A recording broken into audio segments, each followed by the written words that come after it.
Hey. Hello, everybody. Welcome back. To the Sweetest Hate podcast. With Devon and Bella. That's right. And I know that's right. And that's just the truth, and I've always said that. And most people, they don't tell the truth. They don't have that bone in them, that truth bone, that wishbone in them. That. Like I do, like we do. That truthful little tincture in your... Tincture? I don't know. It sounded like it could have been a bone, okay? This, you know what tincture I'm rocking with? I'm eating a Hot Pocket. Yeah. Well, hey, everybody. It's been a minute. It has. We missed an episode. Yeah. It's okay, though. We were just taking care of some personal stuff. Bella was a bit ill. And I was not just a bit ill. I came down with fucking typhus fever or something. That's not true. I was going to say, you that did is not not say true. typhus. What? No, my girlfriend's dorm has some type of mysterious mold in her AC. Which is not good. Really? I'm glad they threw it away, because that's not good. They didn't throw it away, they just cleaned it. No, they need to throw that away. I know. They need to get rid of that. But it gave me some type of, fucking flu. Because I also sleep with my mouth open, so whatever, particles were in that damn AC, they had open entry. Yeah. Well. It's like the gates were open. Yeah. No moat, no you were nothing. Really, you were fighting. You were so sick. No moat, no guards, no fucking, horses to block the entry. I'm thinking medieval. I'm actually thinking it was welcomed in with open arms. Maybe even... With only want. You know sing the song? Open arms. That was really good. Yes, I love SZA. But yeah, right. It's been, 2 weeks, so sorry guys. Yeah, but I really missed doing this though, and I'm honestly nervous. Yeah. We were just talking about this actually. I'm gonna eat this last bite of my pie. Yeah. We said that if there was a scenario where we couldn't get together next time in person, that we'll just do a recording over Discord and we'll still put it out. But, Bella... This is the same thing. Yeah, it's the exact same thing. It's just that Bella was really sick and was working through all that, and then ultimately it was better for me, yeah, because you were sick and were having to deal with work, and I just had to catch up on a bunch of stuff that I've been trying to, work on and progress with. You should promote your video. I guess I could, yeah. I've been working on a YouTube video, and it's nothing too crazy, nothing too serious. It's like the podcast. I just like to film some cinematic things that I find or see candidly, and I put it into a film. And I can put the link in the description if anyone's interested in checking that out. But you should do that. Yeah, I just made a video. Is it out? It is out. I just made a video about Alaska and about change. I didn't know it was out. Hell yeah. It was, I kind of just released it. I really didn't promote it too much. I should have done more about it. But, it's just about the experience and the memories, and I think it came out really well, and I got good feedback, and people just seem to really like it, and it seems to be hitting an emotional chord that I was trying to express and be seen. And I'm glad it's working, and I'm glad people are resonating with it. So, yeah, if you're interested, go check it out. You should check it out. Devon's videos are inspirational, and they're beautifully filmed, and thank you. They expose, beauty in the world that most people typically don't recognize in a normal day. Yeah, and I'm just getting started. I mean, I'm just, figuring out more logistics and, practicing editing and everything, but, the vision and the expression is there, and that's what matters to me so far. I can't wait to do more, and I do a lot more stuff like that on my social media, too, so if you don't follow me on there already, go follow me and Bella, and I swear, I see some amazing content from both of us. Mm-hmm. Go follow my Instagram, because I treat my Instagram like it's an art museum. Yeah. Mine's just a blog of my life. Kind of like YouTube, except YouTube is more of a cinematic view and, like a little movie that I live that I see it as a memory. And then, pictures are just me talking about stuff, Mm-hmm. I think, it's not the same. I don't know. Every time I post something on Instagram, I kind of think of, as if I'm, hanging a picture in, a big, long hallway. Yeah. I don't know. Do you know what I mean? It's like an archive of your life. It really is. I love my Instagram so much. I don't feel that type of embarrassment that most people feel whenever they go back and they look at old pictures and they're like, right, what? Because, you know what I mean? Because it's, for me and you, we use it as a form of, again, expression and, a little gallery in a way, an archive to look back on like, where we were in that time in life and how much we've grown and how beautiful those memories are and, like, what we were thinking at the time even. Yeah, it's nothing to be ashamed of. Like, it paints a story, you know what I mean? Even those ones of me, like, fucking thirst trapping on Instagram, like, obviously I was feeling myself. See, the picture is painted. Yeah, everybody goes through that phase of, like, you know, just posting themselves because they think they look good. And, like, you shouldn't do that, but, like, you know, everyone goes through the obsessive phase of doing it when you're in school and when you're young. Not that we're not still young, but, like, when you're younger and you're really just, like, immature still. Just, like, navigating everything. Navigating how to use a platform is crazy. Yeah. And we're all given a platform now, which is insane. Like, typically, like, you know, it was only, like, Tana Mojo's and, you know, Trisha Paytas's and Jeffree Star's that had platforms, but now anyone can be anything, and it's, like, navigating how to do that creates a lot of... Yeah, that creates a lot of, like, a lot of friction, to say the least, because it can go many different kinds of ways, and it can be a good or a bad thing. It just depends on who you are and what you're really using things for, and who is ultimately consuming that content that you're putting out. Sure. Because depending on what you're doing and who's seeing what you're doing and saying, depends on the impact it really has, I guess. Because for the most part, it's going to impact you up until you do put it out for the world, and anybody. So it is crazy to think that anyone and everyone can have a platform, and, like, kids are learning how to use technology faster and younger, and I see it a lot just working with kids and in childcare, like, and having a younger sibling, multiple of them, actually. Like, it's just wild to see how much they know. Like, it's more than me now at this point. Yeah. And I don't like that. I think, you know, I've always had this theory, and it's like, you know how in those sci-fi movies that are set in the future, and there's like, I'm so sorry if our voices sound weird, we're eating grapes. Yeah. But there's always like robots and some shit like that. Yeah. I feel like our children have the potential to become the robots themselves. The robots that like are painted in those sci-fi movies, because it's like, okay. Yeah. They're so electronically coded. Listen, I've talked about this so much, and, like, depending on who you talk to, depends on how the conversation goes every time. But I'll put my clear opinion out there on it now. If more people that have kids to truly have a family and, like, you know, experience that to the fullest, they need to be more aware and more, I guess, strict with, like, screen time, if they even give any screen time, and, like, just technology in general, and when they're giving, like, children things. And I understand that there's, like, you know, safety things, and, like, you want your kid to have a phone at a certain age to, like, let you know where they're at and stuff, and, like, you know, just be safe in that way, and I get that, but you also need to monitor, especially when they're younger, the way they are consuming things and discovering the internet, because you have to remember, this is their first time ever experiencing life, one, but two, experiencing technology, and they have everything at their fingertips, and they don't have a filter. They have no idea, like, what is wrong, allowed and what's wrong, isn't. What's right, what's morally, like, wrong and right between you. And there's some shit you could say on the internet that lasts forever. Like, digital footprint is a big thing. Like, ultimately, because they have that technology with or without you around, especially when they get older, they can see anything without your knowledge, and you have no idea. And, like, obviously that can happen regardless, but I mean, like, with kids, it's so much more important to be aware, because, like, people just forget that, like, they are developing humans, like, that, what they're learning and seeing in their most, like, their first 5 years of life is, like, their most formative years of how to function as a human being. Those years are so important as a to, like, basically function as a person. And then you get into, like, the more nitty-gritty as you get older, like, you know, personality and, like, ambition and, like, just other random deeper things. Well, then your frontal lobe starts developing, like, 100%. But, like, you know, your brain is so malleable as a kid, like, anything and everything makes an imprint on your childhood. And it's not even consciously, which is the scary part. Like, most of the things that happen to you between the ages of, I don't know, like, 1 and 6? Yeah. Or 0 and 6? 0.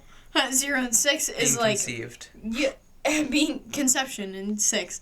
It's, like, shit you don't even know, like, happened to you, for one, because your memory doesn't start till, like, what, 3, 4?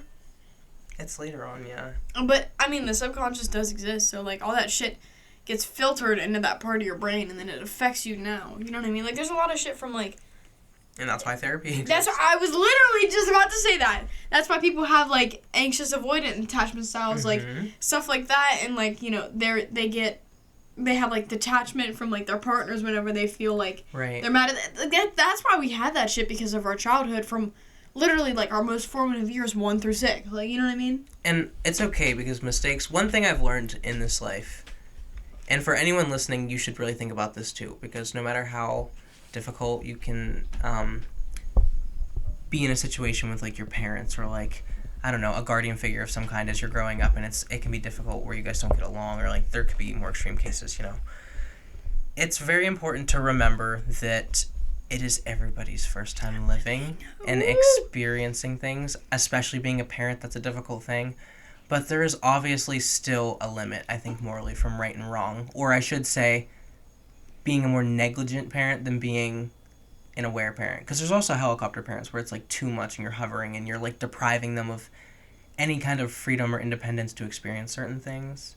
But I was actually just about to say something about that. I think there's such a weird balance between like being negligent and being a helicopter parent, because like, you know, there's some people on TikTok that like display their lifestyles of them, like, you know, all their kids don't have tablets or iPhones or anything like that, and they're like required to like go out and play outside before they can do such and such, you know what I mean? And like, you'll see people in the comments and they'll be like, dude, like, give your kids a fucking life. Like, give your fucking kids, like, a life. Like, they're gonna grow up and be fucking, they're gonna hate you, like, whenever you get older. Yeah. And, like, it's like, okay, so, like, what is the opposite then? Like, you give your kids a fucking tablet, and then they never speak to you again, and they're all skibbity toilet riz, like, you know what I mean? And it's like, there's no good in between, because on one side you're getting ridiculed by the whole internet, or you're getting ridiculed by other parents around you. Yeah.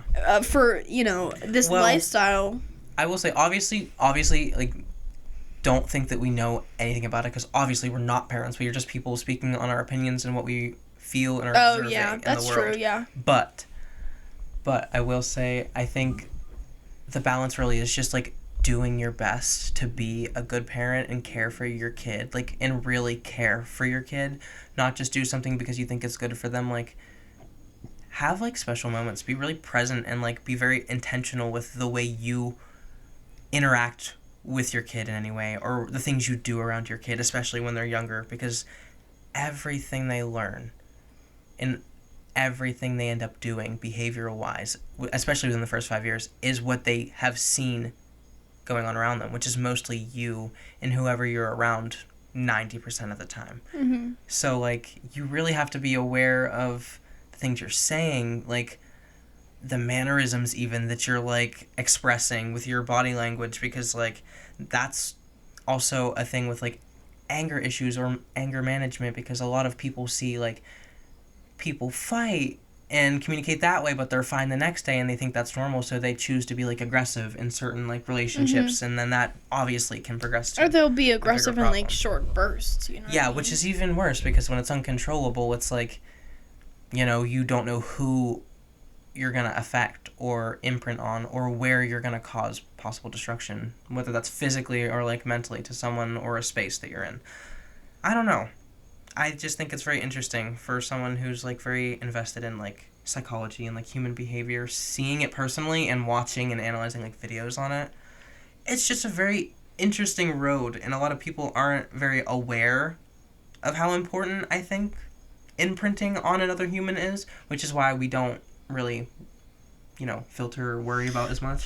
I think, like, a lot of parents are very... I think something that's very important in early adolescence is like being articulate with like what you say. There's a lot of things that your kid doesn't understand yet, and there's a lot of things that like you have to be very patient. You have to be very patient with them to, you know, learn and have the ability to understand. Yeah. And remember, they have literally no idea what's going on. They have no background before this. You know what I mean? It's like you can't talk to them as if it's like your best friend. You know what I mean? And like even though, you know, they came out of your body, or, you know, you birthed them, conceived them, like, it's not your like, it is still a freshly born human, you know what I mean? Yeah, I think a lot of people just get more fascinated in the fact that, like, they're, like, caring for a life that, like, they don't think about, like, the actual, like, psychological effects. You know what? Which I understand. Oh my gosh, you know what But, like, it's something you should definitely... It should be an equal balance of understanding when you have a kid. That you should know, one, how to care for a kid, but two, how to, like, do your best to make them feel loved and supported and, like, to grow the best they can. And obviously, like, I know people do that, but, like, a lot of that is purely starting with the psychology. Because it dictates how they feel, how they think, and how they act from the jump. And it's wild. I don't know. I like, you know what, this is so corny, but I was watching this thing and Billie Eilish said it, like, whenever you love somebody so much, you know, you quite often lose sight of thinking about them because they're affecting you so much. You don't think about them affecting, or how you're affecting them. You know what I mean? It's like, and I experienced that within my relationship. Like, I often, like, think about how much I love my girlfriend and how much, you know, I care about her and what she means to me, so much to the point that I don't think about how my actions affect her because she's affecting me so much. And it's almost like that for a parent-kid relationship, because it's like, that kid is now, you know, ever since they were born, it's now the light of your life. Like, right. You know what I mean? And it's, you quite often, like, lose track of your place in that relationship because of that. You know what I mean? No, I agree. There's definitely parallels. I mean, you're right. It's a very complicated thing. I think the best thing to do in the scenario of, like, worrying about, like, I guess you could say an iPad kid, or, like, you don't want your kid to be an iPad kid. iPad kids. Like, if you're one of our friends or something and you have kids and you're, like, ever worried about it, my thought process is I would really just do my best with, you know, experiencing a lot of things that I did as a kid with them, because I know how much I enjoyed that, and, like, giving them the best experiences I can, and, like, you know, obviously doing the basics, being as supportive as I can, and, like, taking care of them best I can, but, like, for their mindset and their mental health, and, like, for them to hopefully experience so many amazing things in their life, I don't know, I'm just gonna try and have them be outside as much as possible, or doing, like, physical activities. And not, like, you know, working out. I mean, like, physical activities, like making crafts or something. Or, like, playing Frisbee. Yeah, like, just doing stuff with them that, you know, you're just spending quality time, that makes you, like, spend quality time together and really enjoy each other's presence.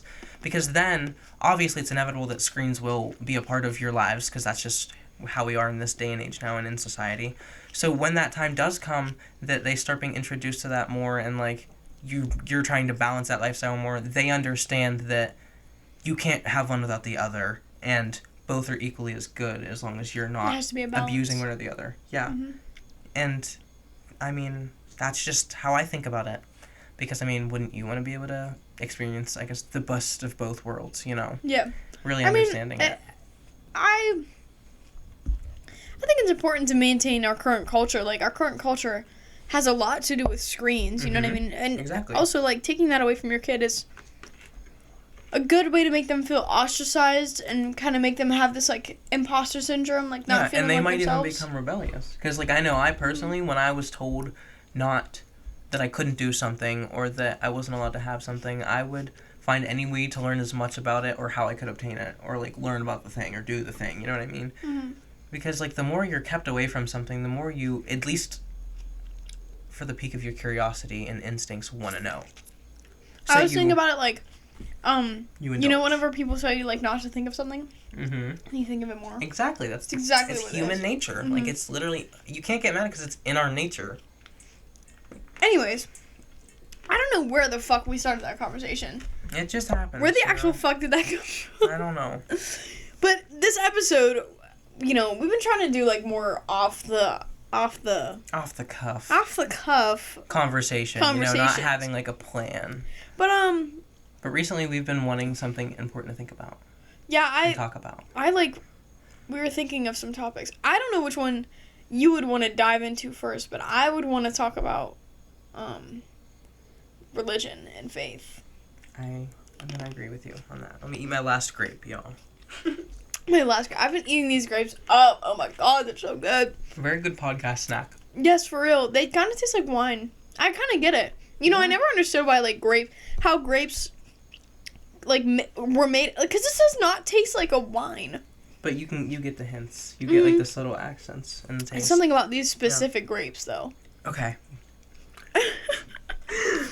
Back to faith and religion. So, okay, I think we should start here but I think if you're not uncomfortable with it, I think we should say our own religion. I'm okay with Before that. we start We've like semi-done this in the past. I believe we in did, the past yeah. episode, like talking about it a bit, but it wasn't like the main topic. So yeah, we can absolutely get more into that. You can start, of course. My personal religion is agnostic. I believe there is something. I just don't know what. Yeah. So that's mine. I just say I'm a very spiritually connected person. I really just believe in, kind of similarly to you, like something, I don't necessarily know what, I just call it God, because it is some higher, like, form, power, energy, whatever it is. Like, it's not like a Christian God. Like, I don't think of a person or anything. I just think of, like, energy and whatever, created everything. I mainly just, appreciate the earth and express a lot of gratitude towards, like, Mother Nature and energy in general for, having us created and everything else that we hold so sacred and beautiful. Long-winded answer, but, You kind of took the words right out of my mouth. Well, I'm glad. Probably about, 2 years ago, I'd honestly consider myself an atheist. Probably about 2 years ago. You were. I remember you firmly claimed to be one day, and I was like, word. Are you serious? I don't remember that at all. That's crazy. You were, really pissed off, though. I don't remember what about, but you were pissed off. I just remember you saying it. I mean, I probably said it heated in the moment, but I think I was, honestly. Yeah. And, I think that I don't think it's wrong to be an atheist at all. But I think the conclusions that led me there are very interesting. It's the journey.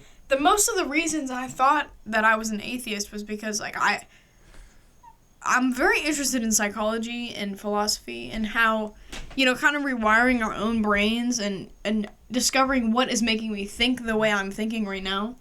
And, thinking about religion, I often think about, what is if no other religions existed and I was the first person to think of religion, what would make me think of it? You know what I mean? And it's, the fear of death and, wanting to have, not financial freedom, but financially happy and able to sustain a good life and be happy and be, show gratitude and be grateful for the things around me and, have many friends. And that almost sounds like Christianity. You know what I mean? And then I'm like, okay, well, it's in my nature to kind of think of those things. Yeah. And I was going to say, you're thinking of it from an instinctual and societal standpoint, I think. Yeah. From being a modern-day person. What I'm trying to get at here is saying, I think that, religion is, just, modern-day religion is kind of a convention in order to satisfy the human brain. You know what I mean? We always want an answer for things that we aren't necessarily comfortable feeling. Nobody is comfortable with feeling afraid of death. You know what I mean? It's an uncomfortable feeling. And I think religion is partly a convention. It's become more and more of a convention of trying to ease those feelings, those uncomfortable feelings. But at the same time, what led me here is that I personally feel very connected to the world. I'm very connected to the humans around me. And I feel there's some sort of higher energy.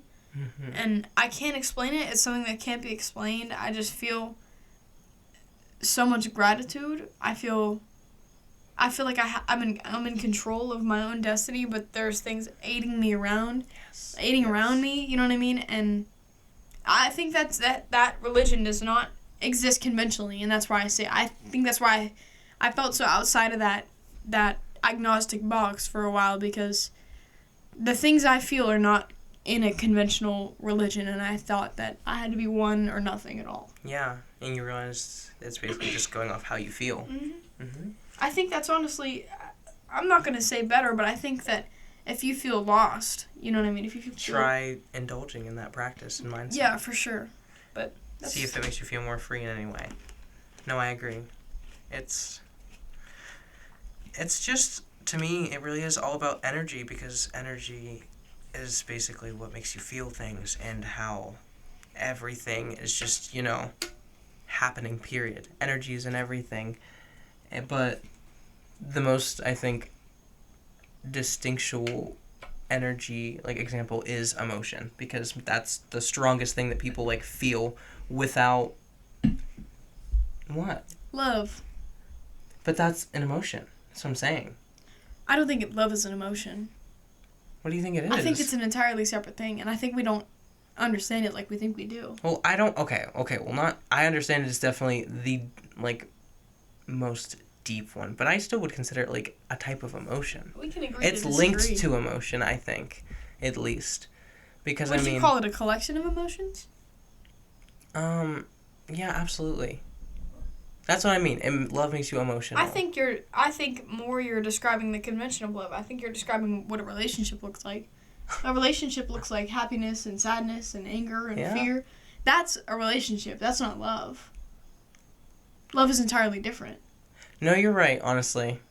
Because when I'm in my practices each day, the one thing that I talk about is how love triumphs over all, but it's just because, like, love is truly a feeling like nothing else. Like, that's why, like, even today, like I said earlier in the car, like, today's just been really good, and, like, I don't know, I've just been working with my mindset a lot more recently, because things have been really tough, like, personally, trying to figure out and navigate things with just being an adult in general, and, you know, the situation I'm in right now, just navigating my life, and, you know, trying to really make the life that I want and need for myself. So, I've been really getting back to my roots that I practiced and began when I was enlightened in high school, you know? Yeah, I was just about to ask you, can you say more about, like, what made you want to, because obviously you're very spiritual and you've practiced that shit daily. And but it was like, not all, when you met me, I wasn't that way at all. I know. I want to know what got you here. So, I mean, okay, so in high school, you know, everyone goes through things, but I specifically feel like because I'm such an emotional person and I'm so affected by energy so easily, like, I could have gotten an anxiety attack at any point. I was always, like, pretty much filled with anxiety or some kind of feeling, like, but it was cranked, like, it was like a knob to the max for the most part. Like, I always have been a very emotional and deep person, whether I liked it or not at times. And when I got older, it became more aware to me that it was something that really ruled my life, so I just became super self-aware of it, and, like, that's how I ended up, you know, just understanding myself a lot, and people would always tell me that, you know, you're very aware for your age, or, like, you know, whatever, and it's just because I was emotional, one, but I was always, like, scared, kind of. Anxiety ruled me for a bit, and I couldn't describe it for a while. Yeah, I think it's honestly, like, a rite of passage of high school to be overcome with anxiety. And the thing is, like, with all the personal things I was, like, going through in my life, and, you know, you don't get along with your parents at the time. I didn't, at least. Like, most people don't get along with their parents in high school, and, like, there's a bunch of other things. Like, I've had people pass away, multiple, within the time I was in high school, dealing with, like, you know, just school itself, my hard relationship with my parents that, like, I'm constantly working on, but is now really good, and I'm so glad I went through the things I did, because all of this, like, emotional turmoil led me to really, like, look inward, because there were moments where I really doubted in high school what the hell was going on, and if I really wanted to deal with all of this. And I'm not saying, like, anything, like, you know, what are you saying? I'm not saying, like, anything crazy like that. I'm saying, like, there were moments where I was just so, like, stressed out and in an anxiety attack, or even worse, a panic attack, where I was just like, I can't take this feeling anymore. Like, I went manic. Like, I really did go manic a few times in high school, because I was just so overwhelmed with emotion and stuff. And then I remember one time I had a really bad panic attack after somebody died, and I was like, someone said something stupid, like, made fun of me, and this was, like, the very beginning of high school. And so I was like, you know, it was still affecting me a lot. And I, like, something switched, and I immediately was like, I'm not going to feel like this anymore. I refused to allow myself to believe that there's nothing I can do about changing how I feel or think about everything right now. So I basically was like, I'm going to change my life. And I had already, like, you know, known about, like, spiritual, like, culture in general in today's like day and age and in society. But you know, I always piqued my interest, and I was like, these people seem really happy, and they seem to like, you know what they're talking about. So I started looking into it. That's kind of real. I feel like it had a lot to do with like TikTok and Instagram at the time. Honestly, yeah, because I mean, COVID really made a lot of people look inward, and that's the time that we were in high school and everything was beginning for at least my age gap. Like, you guys also came in like the year after, but like we were in there when it freshly started, and it was so rough. Well, okay, I personally, I don't think I... It was rough. I don't know if I looked inward during COVID. I feel like I honestly was so distracted with like TikTok and Instagram. That's where I think, in the most humbling way possible, I'm not trying to say this because I think I'm in any way better than anybody else, but I, for some reason, truly didn't like turn to the internet and stuff because of all that shit that was going on and how emotional I was. Like, my phone and like stuff was just too much. Obviously, I went on TikTok and stuff when I was like, fine, but like a lot of the time I really was just like sitting with myself. It's something I've always done, like honestly, since I was a kid that I can think about. I've always been super aware of like how I'm feeling, and I would always take a minute. Mm-hmm. So I just took that time. And I wish I was good at that, honestly. I feel like I distract myself whenever and that's probably a defense mechanism to like distract myself.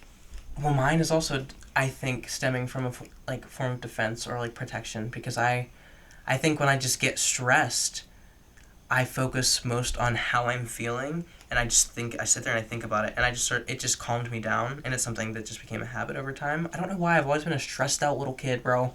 I had bills to pay or something, but you ain't paying no rent, I don't know. I told you, I've been emotional my whole life. It's a whole string of things, man. I don't know. Did you see ghosts as a kid? Yeah. Tell me about it. I don't know. My first time seeing one, it was someone there and then not there. And it was like in a house that I was in. Yeah. Where I knew where everyone was. So I was like, alright, that's weird. And then over time, I just decided to learn more about it. You know, kids go through fucked up, like, little stages of, like, watching a bunch of ghost videos, and it gets you into crazy stuff. But, like, I used to watch those ones where they went into, like, abandoned, like, prisons and shit. Yeah, that's what I'm saying. Like, I watched those. But then eventually I really did get into it, and, like, I think part of this is what led me into psychology, actually, is because of how much I just would feel as a person. And it was so interesting to me how, like, death was, like, linked to, like, people's perception of certain things. Ugh. Because it really changes the course of thinking for you for at least a few months of your life, depending on if it's actually impacted you or not. And I'm specifically speaking about a death that would impact you in some way. So, I don't know. It really makes the human brain, like, go through a really interesting phase. Hey, you want to know something funny? Okay, so, for all that don't know... My mother passed away like 2 years ago, probably. But something unexpected that happened, and you never really expect this shit to happen whenever, like, somebody dies. Like, this is the shit you don't think about. Yeah. Is, I literally could not shit. I couldn't fucking poop. I could not poop. I did not poop for, like, weeks at a time. I'm so fucking serious. It takes a toll on your mind and body. Like, you go through this phase, and man. I didn't fucking know that. So I went to the doctor, and I was like, dude, I can't shit. Like, Doc, I can't shit, okay? And he said that your brain, this sent me for a fucking loop. Your brain is connected to your goddamn bowels. Like, it's literally like there's a nerve for it. Like, there's a neuron sent for your brain to your bowel. Like, you know what I mean? Like, that's fucking insane. So my brain was so stressed out and, like, overwhelmed and shit like that and had so many emotions going on. My bowels were reacting by not shitting. You know what I mean? Mm-hmm. And, it eventually was solved. I'm glad. Oh, thank you. But, yeah. Yeah, that's that. I mean, that's how I link that to that, I guess. I did see ghosts as a kid. I also saw ghosts as a kid. I feel like a lot of people say that. Whether you believe in ghosts or not, I mean, like... Here, wait, let's look this shit up on Reddit. It's important to respect everyone's experience. Because, I mean, like, I've even met people that, like, don't believe in ghosts and have had, like, an experience where they were like, listen, I don't believe in ghosts, but I have no idea how to explain what the fuck just happened. Like, I'm so scared. And I don't know. I just think it's a fascinating topic. It's very interesting. Yo! What? Okay, Okay, so I looked up on Reddit, why do kids see ghosts more often? Okay, so here. Somebody said they live in a house that was built in 1710. But that makes no fucking sense. America wasn't even a thing. Well, then I guess we just caught them in a lie. She said, some of my more spiritually inclined friends will feel we're not alone. Halfway through pooping on the potty, her 2.5-year-old leapt off of it into her arms with pure terror, looking at the shower curtain saying, who's coming out of there? Okay? What? Bro, that is scary. And the reply said something about, hold on. Said, check your carbon monoxide levels. Kiddo could be more sensitive to high levels. Old houses can easily have issues that cause hallucinations. That's crazy. So am I just lying to myself and my carbon monoxide? Well, not everyone that has these experiences lives in an old house, but I mean, it could be. Like, I didn't live in a super old house. I didn't have any kind That's of true, poisoning. yeah. This house was built in 1940. Like, it's not that old. I mean, I don't know. I think... I try not to even call them, like, ghosts. I continue to say spirits, because I always, like, call people... beautiful. Like, if I'm speaking about you, like, inside and out, I'll call you a beautiful soul. But I think, I don't know. They're very interesting energies on this planet that could honestly be a cusp of in between worlds. I don't really know. I don't completely understand it, but all I know is I've had experiences. Let's look that up. I don't know. I just feel very linked to things. And so would maybe that's why. Maybe because I've always been a super emotional person and like very in tune person, I can feel the energy of something weird. Because every time I have had an experience, I've been like something was off. Like you get the typical like cold like shiver down your spine, but it's not like just you got like cold. Like you don't just like shiver. Like you feel like the air change, and it's just a really weird. You immediately feel like some kind of fear. Back, like right in the back of my neck. Yeah. Like on the nape of my neck, I feel like there's something. The true hairs on the back of your neck will stand up. Swear out on of God. terror because it's a feeling. It's not like sometimes you feel it and you don't even see it. Sometimes it's both. But then I remember that like, okay, well, if a ghost is here right now, it's not gonna hurt me, for one, and for two, like. Ghosts aren't necessarily always mean. They're just depicted like that in movies and shit. You know what I mean? Yeah. Okay, wait. That's why I call them spirits, because I don't want them to think I'm, like, talking about, like, a ghostly kind of ghoul character. They're, like, every spirit was once a living thing in some way, shape, or form. So I respect it as that. Let's see. Hold on. I'm on Quora right now. Looking up. You said spirits get stuck between worlds. That's what I feel. I feel it happens I feel like it could be by choice at times, but I feel like a lot of the time there's something that keeps certain energies here instead of moving on to a different kind of, life force or energy force, Mm-hmm. I don't know. It says here, spirits of the dead can get stuck in between physical and non-physical reality by attaching to buildings or natural places. Often the place of their death or where they lived. Let's see. Those are called ghosts. So ones that attach to buildings or places or stuff like that. Or by attaching to people and occasionally animals. Those are called entity attachments. So I'm thinking like possession, almost. Well, like of a bad spirit. I feel like a lot of people can be, I guess attached to an entity that is good. That's one thing I can't speak on. Possession is one thing I can't really speak. Like I've seen like the Conjuring movies and stuff, and I love horror movies, but I don't know how I feel about it. I haven't experienced it, and I don't have enough definitive evidence or circumstantial evidence even for my own eyes to have a concrete 100% belief. Watch a possession, I would need to like, I don't know. I might know. Honestly, I would have to be there. Wait, what's it called? Oh, an exorcism. It's about the energy for me. True. Yeah, that's real. Let's look up what is possession. I will say yes. Intuition and energy is something I would trust always. If your gut is telling you not to do something, or like you feel like you shouldn't do something, or you don't like something, listen to it. Because I've learned that when I don't, I either regret it emotionally, or something happens in a situation that I really could have avoided by, just based off how I felt. And I think that's a really weird thing. And I don't think it's that crazy. People are always like, that's like just like a superstition. And I'm like, it's literally your body. Like, it is your intuition. Your nervous system is telling you no. And you don't listen to it. And you don't. It's a conscious choice. And you end up really, And you don't. having the consequences. The way you said that was funny.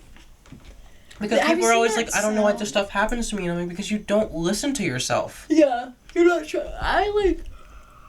I need to get tattooed on like my thumb or something, intuition, because I'm getting better at it 100%, but it's like it's still hard. It's a conscious effort. There's a lot going on in our lives and in the world. It's really hard to like if it's not something like I guess it is for me that comes like first nature, like it is just my instinct and my like go-to like autopilot feeling is to be like aware so that I can like navigate better. I get it. It is a hard thing to like practice. For sure. Because there's other things in my life that like I had to practice gratitude in that time too, because everyone goes through that phase of like I just hate life right now. Like everything sucks and I can't do anything. That's what I've been doing right now. I had a fucking awful August. Can we personally talk about that? Yeah. Hold on, let's look this shit up. I'm on a Reddit kick right now. Hold on. What the fuck was August 2024? And why was it awful? Not that being the Google search. 2024 is probably the worst year of my life. Damn! Somebody's having a day. That's wild. Huh. Let's see. Let's see.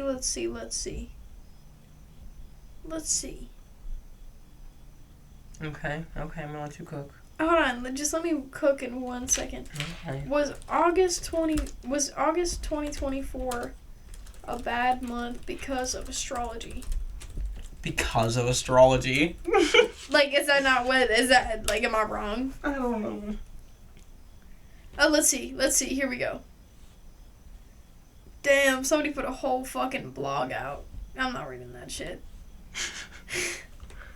Oh, here we go. Some say that August 2024 may be a month of unraveling and scattered moods due to astrology. Oh, yeah, it says everything. Okay, however, others say that August 2024 may be a time for new beginnings, setting goals, and making plans. And that's how I felt about it. I felt both. I was going to say, I understand. The thing is, with all of that chaos and all of that destruction, it is a lot to handle. Like, I kept saying it all month. I feel like everyone's going through this phase of change. Mm-hmm. Everything is just happening rapidly. Everyone I talked to was having, like, a horrible fucking beginning of the August. Like, it was just awful. And then kind of turned around near the end. You kind of, like, were like, we made it through. Well, I was going to say, I feel like your life is only as good as your mindset. Because you know what? Every time I feel that way in life, it gets you for a second, obviously. But I always, like, quickly snap back to, like, the thought of, this just means that something good is coming. I have the chance and the opportunity to make good changes for myself. Whatever is going to come is going to feel 10 times better because of what you went through. And it's because I'm choosing to make something out of it. Like, I'm choosing to take that space that was just taken out of my life, out of, like, all the things that I, like, held dear and was so familiar with and, like, attached to. It ultimately all came crumbling down to make space for everything that I'm going to be building up again, brick by brick. And that's the thing about rebuilding each phase of your life, is you get to take your time by building it up slowly, and you get to experience everything when you take things in slowly, because you really, like, are there for it. People are always worried about rushing so that they can have or obtain something that they want more, but the reason that thing is so rewarding and fulfilling when you get it, for the most part, when you feel that way about things, it's because of the time it took. Yeah, the time it took for you to fucking work towards it, dude. Like, appreciate the process. Stop trying to be so greedy or, like, gluttonous all the time. Like, please just take a step back and realize when you actually incorporate caring about others or something bigger than yourself, you get so much more than you've ever asked for. I was gonna say, that's soul healing right there. That's soul. Like, that's like soul money is doing shit for other people. You know what I mean? That's why every time I am down, I'm like, is it really bad, though? Or is this just a sign that I'm, like, doing what I'm fucking supposed to do? And it's always just... is it just a sign that I'm not being grateful for what I do have left? Yeah, it could definitely go many ways. It's a sign of many things, you know what I mean? And that's for you to that's sit in your journal in. Yeah, that's where you need to take the time to process and feel what you feel and really be, as aware of how you're feeling as you can be, so you know, You know what what to do I saw next. on Instagram that kind of shook, like, rocked my fucking world? I saw this thing that was like, I'd rather understand why I have my emotions 10 times over than feel them. And I agree with that so heavily. I feel like I do that so often that I don't actually feel my emotions. I don't sit there and cry, and I obviously cry, as every normal human does, but, like, I don't sit there and cry, and I don't, I don't dwell on it, but I sit there and I try to understand the reasoning why it happened. Mm-hmm. You know what? I love that she phrased the question and it's like, why, as if like it's something we'll never know. Bro, that's me. I always think of why first. Why am I feeling this way? Because that's what helps me structurally and logically move on from a problem. Mm-hmm. As much as I'm going to feel the way I feel, I always know if I find why I'm feeling the way I am, it is a lot easier for me to move forward, and it happens quicker. I still take my time in like processing. Like the way the thing was said, like kind of made it seem like it was wrong. And right. I disagree. Like, I think that if that works for you, then do it. Because I do the exact same thing. I'll sit there and analyze why I feel like this. Like, is it something that happened in my childhood? Like, is it something, you know what I mean? Like, stuff like that. And it like... Just so real. That helps me more than sitting down and actually, like, bawling my eyes out. You know what I mean? Yeah. I think because people get it confused. Like, when you hear, like, feel your emotions, it means don't ignore them when they're there. But don't force yourself to feel what you don't in the moment, you know? That's another thing with intuition. Just feel. Like, just feel things. Know how you feel. Like, when obviously it's a process to learn, like, what makes you feel the way you do. But once you do, like, you have a good idea each time when you get an emotional outburst or, like, a trigger of some kind. You know pretty much where it's coming from after a while. Because you took that time with yourself. Yeah. Therefore, you don't sit there like you did the first time in like confusion and frustration and trying to figure it out, and you're more angry now. You immediately know what to do. So regardless of you feeling that way, you know it'll be fine because you know exactly how to go through it, and you know that you've done it before, so you know you're capable. It's a habit over time. Mm-hmm. Anyways, wait, I didn't get to do this. Mercury will begin its retrograde in Virgo on August 4th. Holy shit. Yeah, dude, that's the day my mom died. Oh. And then move into Leo, while Mercury retrograde affects all star signs. Virgos and Leos may feel the deepest effects. Devon is a Leo, and I am a Virgo. Makes sense, yo. That's crazy. A new moon will occur on August 4th, which is associated with new beginnings. A full moon will occur in Aquarius, which is associated with freedom, creativity, and community spirit. The asteroid of commitment, Juno, will move into Libra, which is relationship-oriented. Yeah. That's wild. That makes sense. Jupiter will influence relationships, while Saturn will influence home and family life. So every fucking, like, area of your life was affected during August by astrology. I told you, it was I cried this month more than I have this year. Honestly, like, I was in shambles. Like, but the thing is, like, I took that as, an opportunity to see it in a certain way. My perception and point of view was that is a great thing. Because as you know, to release. It's really hard for me to cry. Yeah. I don't cry, and it's like a nervous system, like instinctual thing for my body. Like, I have tried when I really am sad and I can't do it. I thought I couldn't cry unless like there was something as extreme as death in the question. Mm-hmm. But then after like doing all the work I've been doing, and as much that has changed this August, coming into September, like, I truly do feel so grateful and so fulfilled and so rewarded, because I do see that everything I was going through was quite literally sucky. It made me feel like shit. But it was because I just was working so hard for so long, and now I have the reward. Like, I'm super aware of how everything has helped me and where I'm at in life, and I'm just so filled with, like, excitement and, like, happiness, and, like, I truly feel like I have, like, literal, like, stardust, like, floating around my body. I feel like I'm so full of potential and, like, capable of anything. And obviously, you know, I'm gonna have highs on those, but I'm actually proud of myself. Like, and a lot of my friends, we have gone through so much recently. Just to, like, reflect back on everything for a bit has been really nice. And it's also nice to feel it and see it, because I know we're not doing nothing about it. Like, me, you, everyone in my close circle, we are constantly, I mean, like, bouncing off of each you other. You can tell, too, by the way we, like, express our emotions. Like, Mm-hmm. I was a fucking wreck during August, you know what I mean? Like, Mm-hmm. visually, I was a wreck. Like, I was crying and all this stuff, and it's like, if I wasn't, you'd be kind of concerned. Like, Mm-hmm. the shit that was happening should affect you, and it should affect you deeply, and you should sit there and be so frustrated that you kind of have to work it out, and really try to understand what's happening to you in order to move past it, you know what I mean? 100%. And without doing that, you don't necessarily care. Right, that's what I'm saying. You have to love yourself is to live with yourself, and that means feeling and experiencing everything. And people forget what that means. Everything means everything. When you are super happy about something that's coming up soon, or whether that's like a new relationship, a new job, you know, whatever, it's gonna come with its personal struggles and triumphs and its highs and lows, but I see that as a beautiful and enticing thing, because I would much rather have the experience. Yeah, like love, live, and lose than to have with never everything. Loved anything at all. Yeah. Mm-hmm.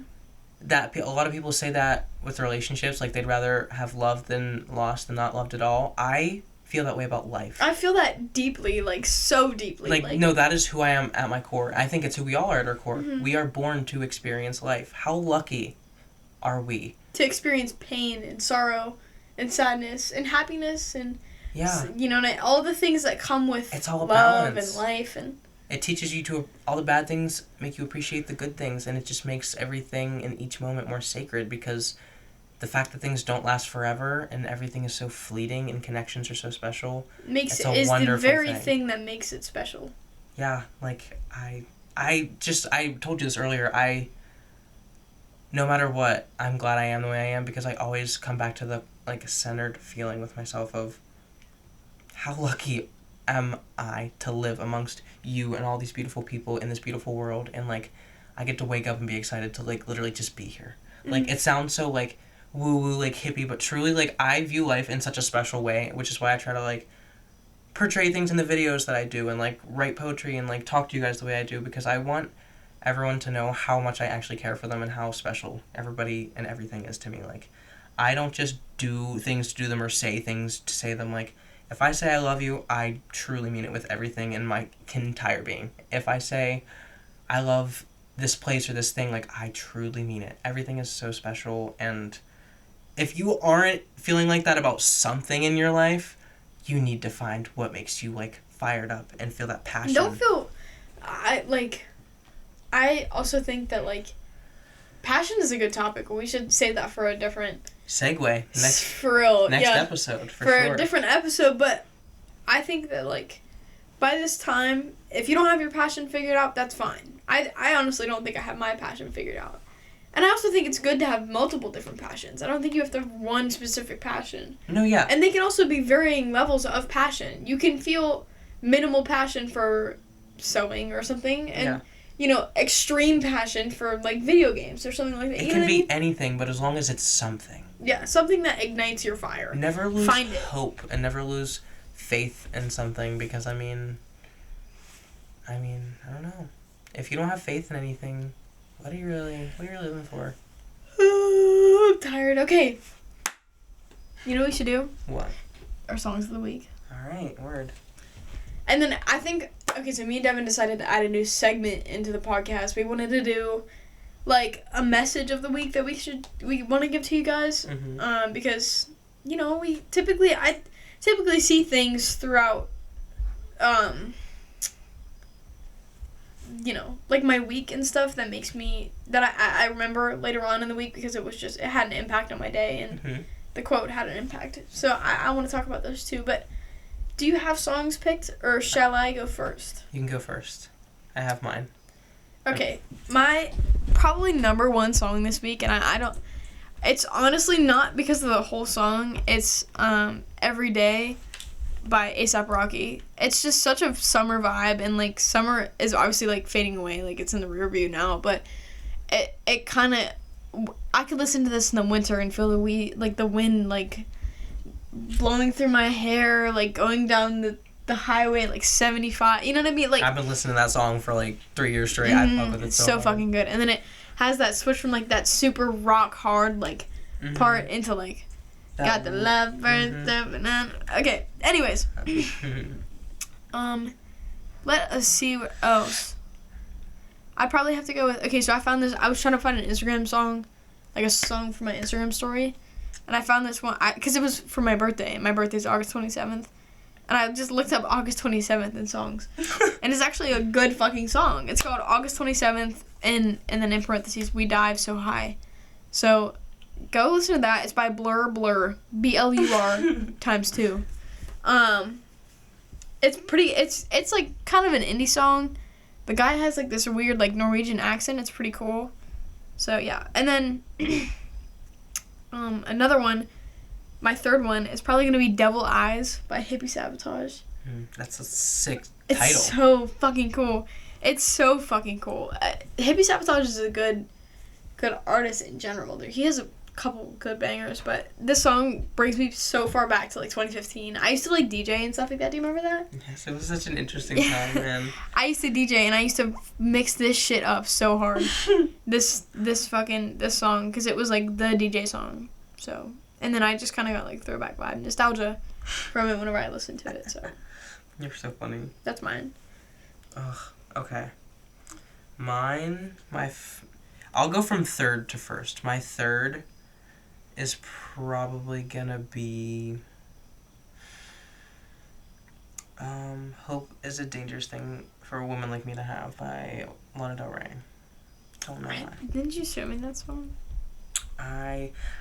It's only third because like it's been like in the background of my head this like whole week, but it's been like really like getting me through it in a really weird and melodic way.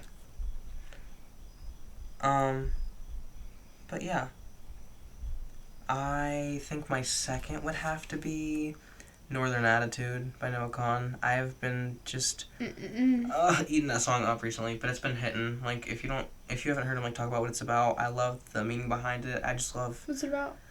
It's about like losing a friendship after a while. Like when you move away and you end up like losing contact just naturally.